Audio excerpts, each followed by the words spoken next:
E o River Plate já vazou que Thiago Almada aceitou a oferta do Flamengo. O vídeo de hoje do canal do Nicola traz todos os detalhes sobre o tema e fala também sobre o Palmeiras, que aumentou outra vez a oferta ao Botafogo para tentar a compra de Danilo. Para completar, preciso te atualizar sobre o Corinthians com ligação de Memphis Depay ao presidente Osmar Stabile. Falo também sobre o São Paulo, que estabeleceu um prazo para o pagamento do transfer ban que impede o tricolor de registrar Domingos Duarte. E o São Paulo estabeleceu prazo para derrubar o transfer ban, que foi aplicado pela FIFA no tricolor nessa terça-feira e que o impede de registrar novos atletas. Uma lembrança importante, São Paulo tem 4 reforços nessa janela.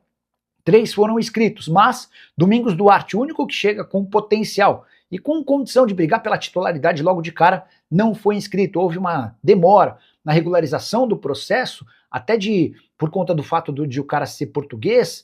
Houve a necessidade da chegada de documentos, de todo um trâmite burocrático e não houve tempo para o São Paulo inscrever o Domingos Duarte antes da aplicação desse transfer ban ou a proibição de inscrição de atletas. Os outros 3, Aurélio Buta, lateral direito, angolano, Milton, volante que pertencia ao Botafogo, e Vitor Sá, outro brasileiro que estava no Krasnodar. Esses já tiveram os nomes divulgados no boletim informativo diário. Pois bem, São Paulo promete quitar ou acertar essa dívida que tem em relação a Lazio pelo Marcos Antônio até domingo.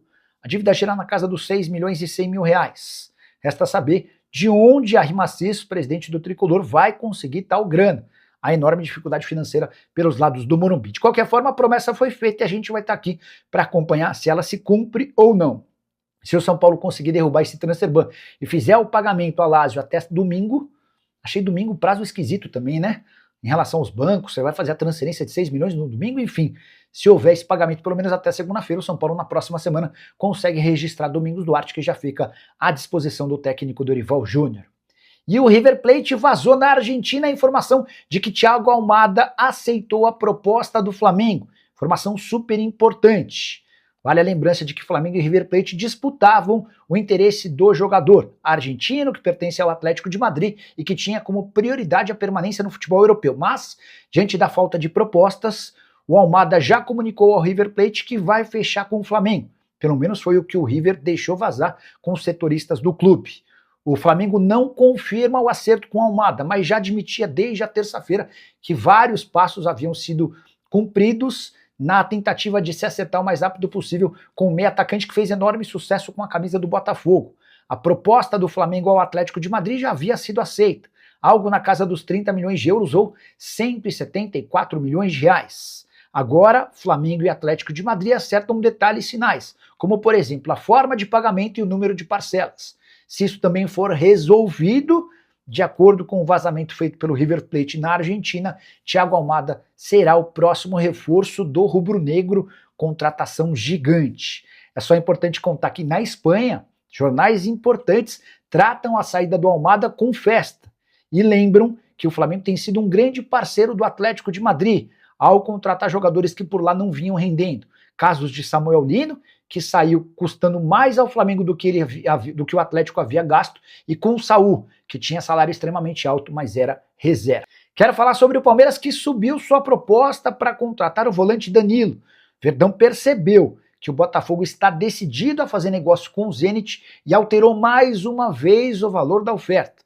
Vale a lembrança de que na semana passada o Palmeiras havia oferecido 20 milhões de euros mais a cessão em definitivo do zagueiro Naves, algo na casa de 23 milhões e meio de euros. Botafogo recusou. Palmeiras, no início dessa semana, sugeriu 25 milhões de euros fixos, mais 5 milhões de euros em bônus. O Botafogo também recusou, até porque o Botafogo tem em mãos uma oferta superior a 30 milhões de euros fixos, mais bônus do Zenit. Pois bem, nas últimas horas, nessa quarta-feira, Palmeiras chegou a 31 milhões de euros. Estou tentando confirmar com o pessoal do Palmeiras se esses 31 milhões de euros são fixos ou incluem bônus. Há uma série de informações desencontradas. Gente garantindo que o Palmeiras topa bancar 28 milhões de euros fixos, mais 3 milhões de euros em bônus, e gente afirmando que o Palmeiras está disposto a pagar esses 31 milhões de euros sem bônus. A gente está falando de mais ou menos 180 milhões de reais. O Botafogo aguarda a confirmação dessa proposta no papel, até porque essa proposta surgiu apenas num contato telefônico. O Palmeiras também estaria disposto a fazer a quitação desses 180 milhões de reais em parcelas de 2 anos. Tenho contado para vocês desde o início da semana que o Botafogo faz pressão no Palmeiras, afirmando que prefere vender o Danilo para o Zenit. Inclusive, o Botafogo fez chegar aos ouvidos do Palmeiras a intenção de escalar o Danilo já nessa quinta-feira contra o Vitória no Campeonato Brasileiro. Se o Danilo estiver em campo, ele completa o 13º jogo no Campeonato Nacional e fica impedido de atuar por um rival na Série A do Brasileiro nessa temporada. Só para completar, contar que deveremos ter novidades sobre o Danilo muito em breve, quem sabe ainda durante a live do canal do Nicola, que começa pouco depois das 6 horas da noite dessa quarta-feira. Convido todos vocês para assistirem, beleza? E Memphis Depay ligou para o presidente do Corinthians, Osmar Stabile. Pelo menos foi o que garantiu Samir Carvalho, setorista do Timão. Segundo o Samir, depois de o Corinthians rejeitar a contraproposta feita pelo staff do jogador, o Memphis pegou seu telefone de Ibiza, onde passa férias, e entrou em contato com o presidente Osmar Stabile. Tentei ligar para o Stabile para confirmar essa ligação, ainda não tive resposta. Assim que ele se posicionar, eu atualizo vocês. Mas, segundo a apuração do Samir, nessa ligação telefônica, o Memphis Depay deixou bem claro que topa baixar um pouco mais sua pedida salarial. O Corinthians considerou a oferta do Memphis absolutamente fora da realidade. Há dois grandes problemas. Primeiro, o Memphis pede mais do que os 2 milhões de reais por mês que o Corinthians quer pagar de salário.